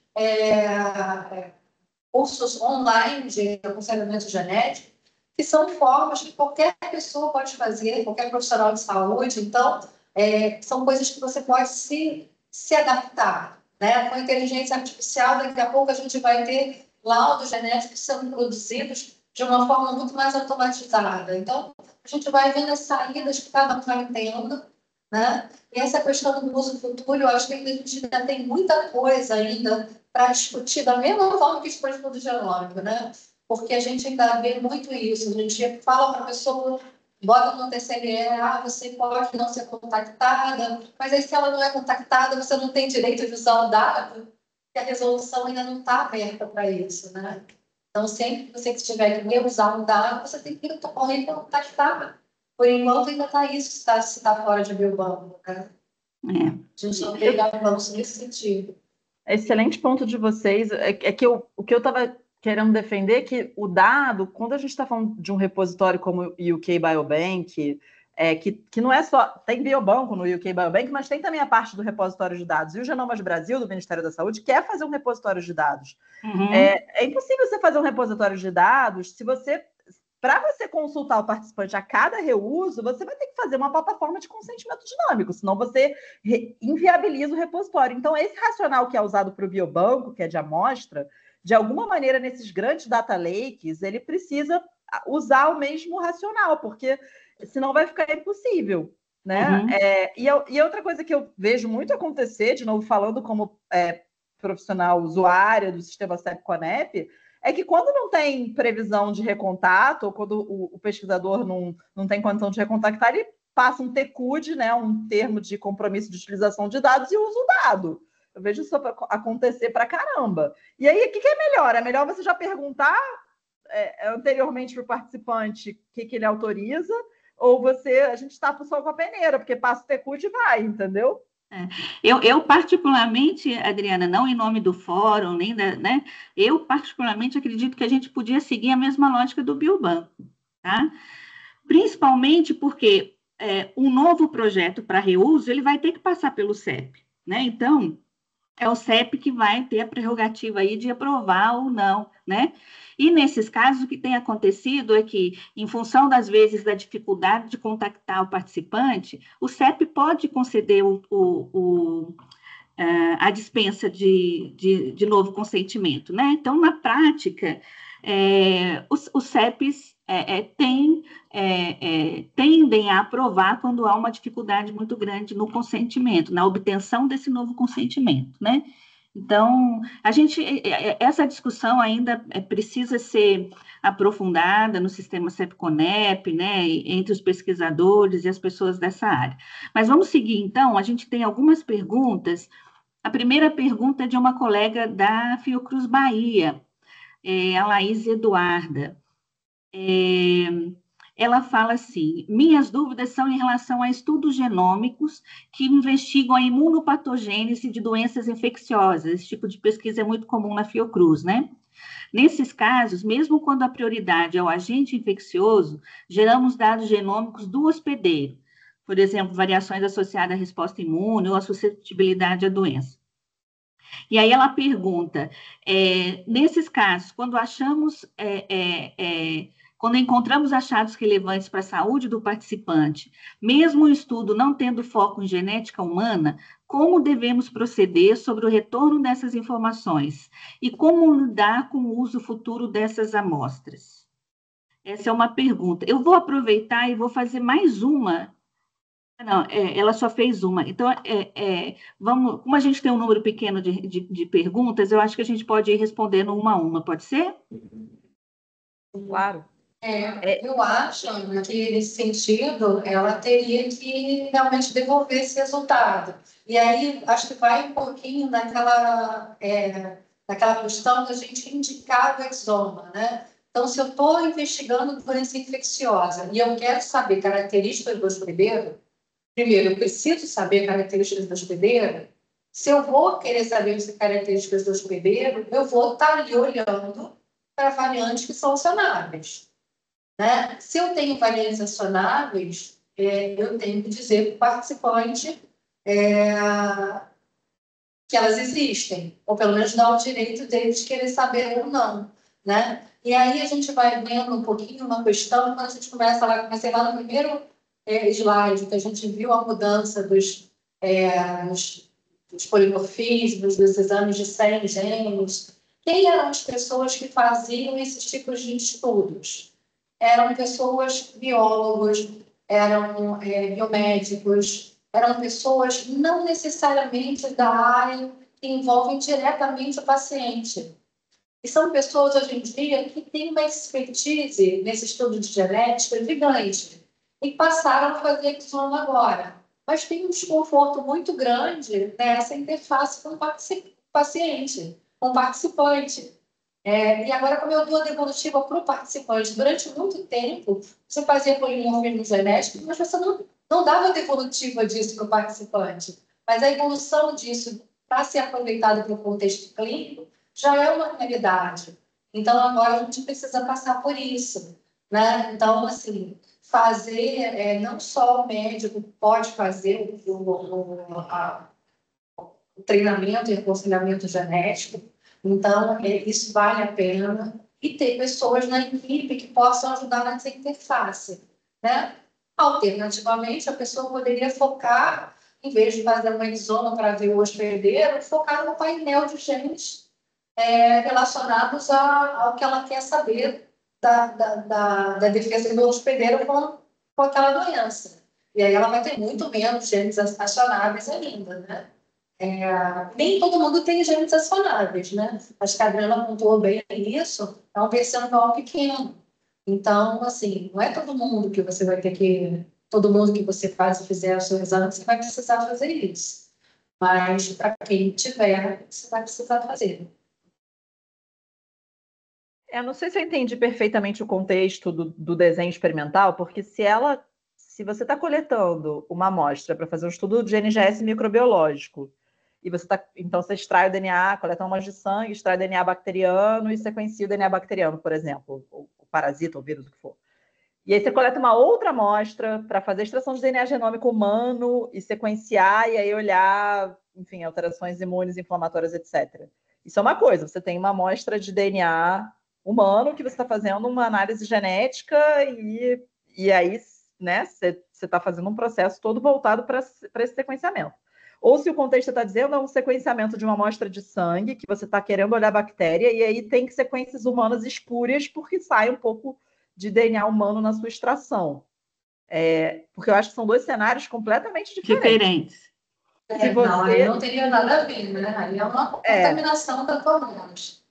Porque se você está coletando, o estudo é microbiológico, mas você está coletando uma amostra humana para fazer sequenciamento de genes humanos, eu acho que você está fazendo um estudo genômico em seres humanos, apesar do seu estudo ser microbiológico, entendeu? Agora, se você... Então, depende desse contexto. Agora, eu acho importante que se pelo menos... digamos que seja... Vamos para um cenário, assim, extremo, né? É um resultado espúrio, você viu aquela sequência, não sei como. Aí eu acho que eu validaria o achado por algum outro método antes de reportar. Por exemplo, faria um sequenciamento de sangue, alguma outra técnica ortogonal antes de reportar. Mas eu acho que depende muito do cenário aí que você está trabalhando. Joia, eu vou emendar uma outra pergunta aqui, que vou mudar a ordem, mas que tem a ver com essa. O Teolis Costa Bessa, ele pergunta, em relação a estudos genômicos de patógenos presentes em amostras biológicas, existe também essa necessidade de devolução dos resultados? Vai um pouco dentro do que você falou agora, né? Eu acho que o patógeno microbiológico vai, assim, por exemplo, um estudo de sepse em CTI, você coletou aquela amostra, fazendo um estudo microbiológico, o paciente ou ele já faleceu de sepse ou ele já foi curado com antibiótico terapia. Então, não entendo que tenha relevância e acionabilidade clínica para você retornar nada em relação ao patógeno. E se for assim, uma coisa, não é um cruze, que é uma infecção, né, pela vida toda. A gente não tem acionabilidade clínica para a informação genômica do cruze ainda. Então, também não entendo que isso seria obrigatório retornar, a menos que você esteja fazendo uma análise do paciente agásico, investigando fatores genéticos que aumentam o risco, por exemplo, de megacólon, e aí, sim, você está analisando genômica do ser humano, e aí você tem que retornar se você achar alguma coisa. Depende muito do caso, né? Uma outra pergunta, então, do Tiago Porto. Considerando as vulnerabilidades sociais do nosso país e as lacunas de desenvolvimento e aprendizagem, como garantir que os processos de consentimento de estudos genômicos tenham efetividade, garantam efetivamente o real entendimento da temática e seus potenciais impactos, repercussões por parte dos participantes, antes do eventual ingresso na pesquisa? Essa é a pergunta de $1 milhão. E é um desafio gigante, né? E eu acho que a gente está falando aí, às vezes, nem de estudos genômicos, né? A gente já tem uma dificuldade de compreensão de estudos de menor complexidade. Então, assim, essa orientação dos geneticistas para o consentimento em camadas, eu acho que vale muito a pena, sabe? Então, assim, se você já tem, se o médico que é recrutador lá do participante, ele já começa a conversar sobre aquele assunto. E aí quem vai aplicar o consentimento já fala de novo. Quem vai coletar a amostra já fala mais alguma coisa e repete de novo. Aquilo é repetido algumas vezes, né? De uma maneira bem simples. E aí, assim, eu acho que a gente, como membro de comitê de ética, como a gente tem representantes de participantes de pesquisa nos nossos comitês, que é um avanço assim, gigantesco nos comitês de ética, ajuda muito, porque às vezes quando a gente tem um TCE, que a gente vê que está muito complicado, esse representante do participante de pesquisa, ele lê uma pessoa geralmente que não tem, leiga para determinados assuntos, né, que a gente está conversando, não é um pesquisador, na maioria das vezes, e aí a gente já vê como é que uma pessoa poderia estar recebendo esse TCLE, né? Então, assim, a gente também tem que melhorar a nossa comunicação em saúde, né? A gente tem vários editais agora buscando tradução de conhecimento, né? A gente não aprende isso na faculdade, a gente não aprende isso quando a gente faz pesquisa, mas a gente vai ter que falar de uma maneira mais simples sobre as coisas que a gente conhece. Isso é um aprendizado mesmo, é um caminho. Né? E, Thiago, fé no caminho, porque acho que é o único jeito que a gente persistir. Posso também falar um pouco da minha experiência? Eu fiz muito consentimento de um estudo genômico que era para doença do coração. A gente explicava assim, você tinha lá o TCLE formal, o participante lia aquilo, mas quando a gente ia conversar, olha, o seu DNA é como se fosse um livro, ele é cheio de letrinha. A gente nessa pesquisa, a gente está olhando, você tem uma doença no seu coração, a gente está olhando alterações que estão no capítulo do seu coração. Se aparecer uma alteração no capítulo do seu pulmão, na letrinha do seu pulmão, você quer saber? Né, a gente ia tentando ilustrar, assim, a gente também já montou cartilhas, porque tendo feito isso muitas vezes, tem muita pergunta que se repete, então a gente já montou cartilhas com tipo perguntas frequentes para dar para os participantes. Mas, assim, é o que eu acho, assim, na minha experiência, o termo, ele é muito difícil, assim, a gente lida com pacientes com nível de escolaridade muito baixo, a forma como os termos são elaborados não ajuda, ela mais dificulta, e você acaba tendo que conversar ali e explicar de um jeito mais simples para ele entender. Porque se você deixar só o termo, fica muito difícil. Por isso que a gente fala, né, a legislação fala de processo de consentimento, né? O termo acaba sendo um guia só para essa conversa, né? E uma coisa formal, né? Mas eu acredito que os grupos de pesquisa, a gente tem muito avançar nessa área, né? Os grupos de pesquisa que trabalham muito com pesquisa com seres humanos, e aquelas pesquisas mais complexas, né? Ensaios clínicos, o ideal é que a gente tenha na equipe, né, desses grupos pessoas especializadas mesmo nesse processo de consentimento, né? E que essa delegação seja feita com muita responsabilidade, né? Eu já vi casos disso ser delegado para um enfermeiro que está lá na ponta, né? Então, eles colocam vários enfermeiros do serviço como equipe de pesquisa, quer dizer, então você está terceirizando uma etapa extremamente sensível no processo, né? Então, isso é extremamente importante, né? E aí vai muito do CEPES também, de fazer esse papel educativo, né, em relação aos TCLEs, cobrar do pesquisador que ele descreva esse processo de consentimento, né? A gente tem trabalhado muito aqui no CEP em relação a isso, e é um trabalho de formiguinha, né? E a gente entende plenamente o pesquisador, os nossos CEPs são pesquisadores, né? Os comitês de ética são formados por pesquisadores. Com essa vivência, a gente sabe que como é estressante um ensaio clínico, um projeto, o recrutamento de participante, a dificuldade de recrutar participante em determinadas áreas. Então, a gente entende e os CEPs estão aí para apoiar o pesquisador para que isso seja feito da melhor maneira possível, seguindo, né, os conceitos éticos e garantindo os direitos desses participantes, né? Temos mais uma pergunta, e aí a gente vai encaminhando, mais duas. A gente vai encaminhando para o final. A próxima pergunta é da Ângela Santos, da Universidade Estadual do Rio, e ela faz o questionamento dela para a Adriana. Qual o prazo médio para a emissão dos laudos no projeto Genoma SUS? Algum participante já recebeu? Eu acho que até pela sua fala ainda não, né? A devolutiva é feita por e-mail ou presencialmente em algum centro? Ângela, então, só para clarificar mais uma vez, não tem devolutiva centralizada do Genoma SUS. Então, por exemplo, eu participo do Genoma SUS com um estudo no Instituto Nacional de Cardiologia que chama Renômica. Então, eu sou responsável por esse estudo e eu vou fazer devolutiva para os participantes desse estudo.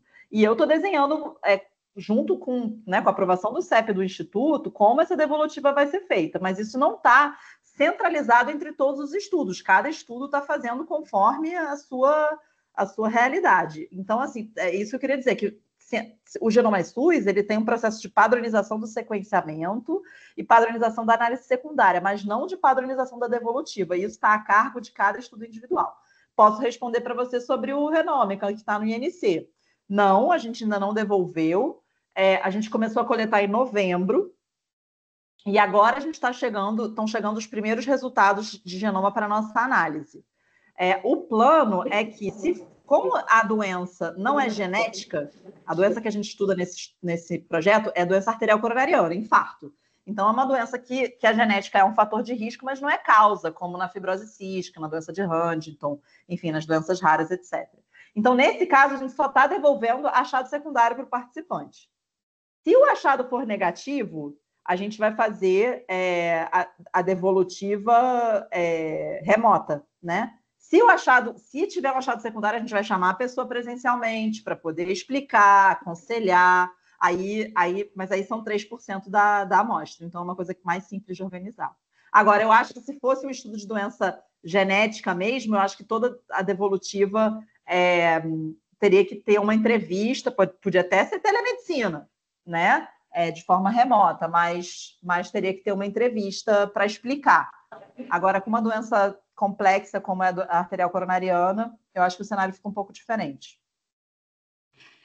Pessoal, a gente já passou aqui do nosso horário, mas eu tenho mais uma pergunta só para a Daniela e para a Adriana. Podemos só finalizar essa e a gente termina? Porque aí a gente fecha todas essas perguntas. Ambas as perguntas são da Sayonara, do IFF. Ela pergunta para a Daniela, o CEP-IFF sugere a participação de um geneticista clínico nos projetos de pesquisa para realizar o aconselhamento genético? E para a Adriana, a devolutiva prevê a entrega de laudo e aconselhamento genético feito por um geneticista clínico? Olha, o CEP-IFF não tem exigido a participação de um geneticista clínico, mas a responsabilização dos pesquisadores em fornecer um aconselhamento genético. Então, geralmente, os projetos estão se orientando para isso. Aí, como o pesquisador vai fazer, ele pode contratar realmente laudos de geneticistas, ele pode fazer a capacitação dos seus profissionais para fazer essa laudação e esse aconselhamento. Eu acho que no mundo ideal a gente deveria ter um laudo para um geneticista, porque é uma pessoa é um profissional com uma expertise muito maior na área, com conhecimento, como a Adriana até comentou, né? Como é que um especialista em cardiologia, por exemplo, vai aconselhar uma doença psiquiátrica, por exemplo, né? Dar uma devolutiva desse tipo. Uma outra coisa que talvez ela não tenha tanta experiência. É muita dificuldade, mas os geneticistas estão acompanhando, estão familiarizados com esse tipo de aconselhamento. Né? Então, assim, a gente não tem solicitado, porque a gente entende que o número de geneticistas no Brasil é insuficiente para conseguir atender todos esses projetos. E a experiência internacional é que nem todos os projetos de genética, os laudos são feitos por geneticistas de 5 pessoas treinadas em aconselhamento genético, né? Que podem ser médicos, enfermeiros de outras especialidades.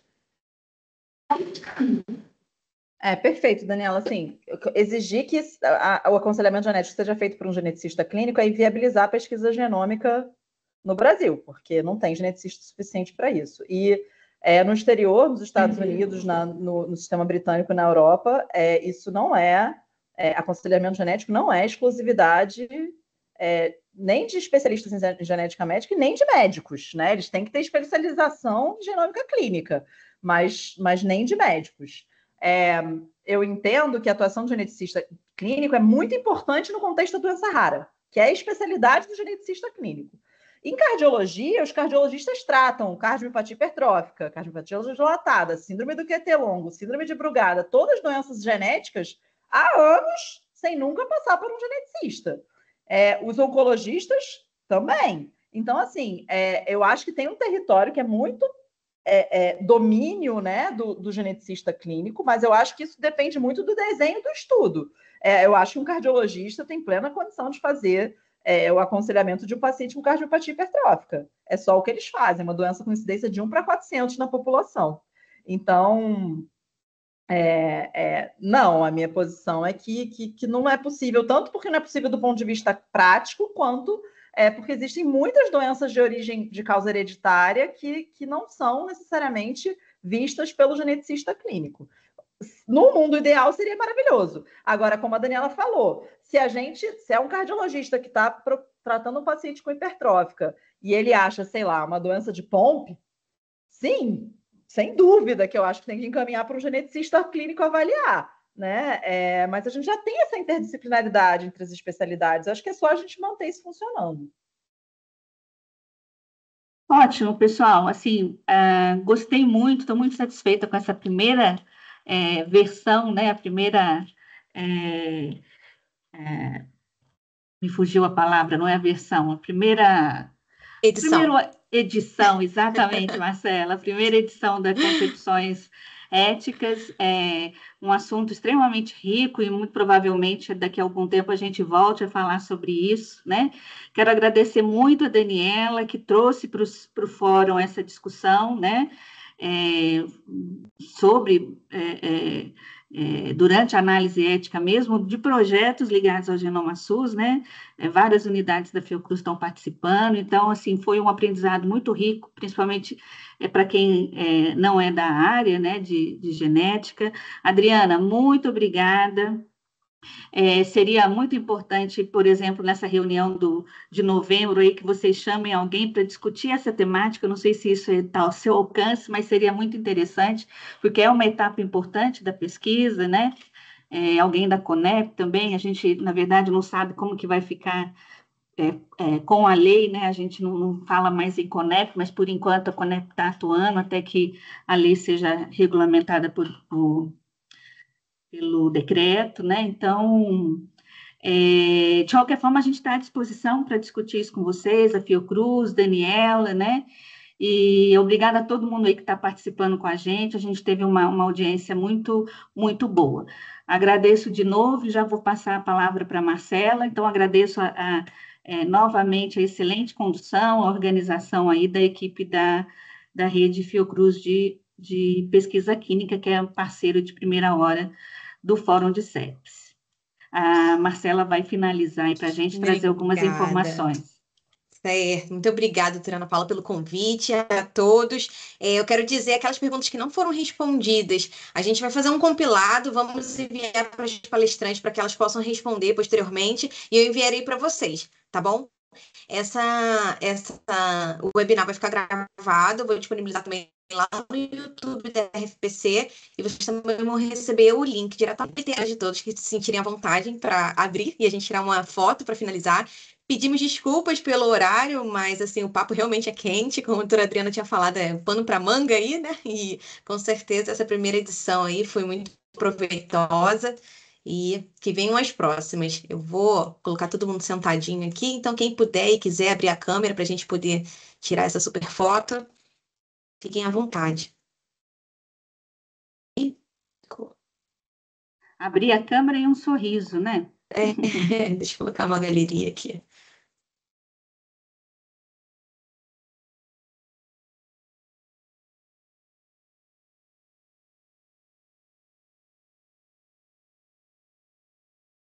Um, dois, três e já.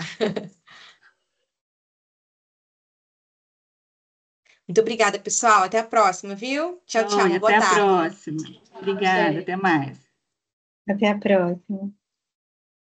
Quem precisar da gravação aí, entre em contato com a gente, vai ficar no YouTube, né, Marcela? Isso. E ao final também vocês vão receber uma declaração de participação. Todos aqui que participaram aí durante o dia. Ótimo. Um abraço, Marcela. Abraço, pessoal. Tchau, tchau. Tchau, tchau.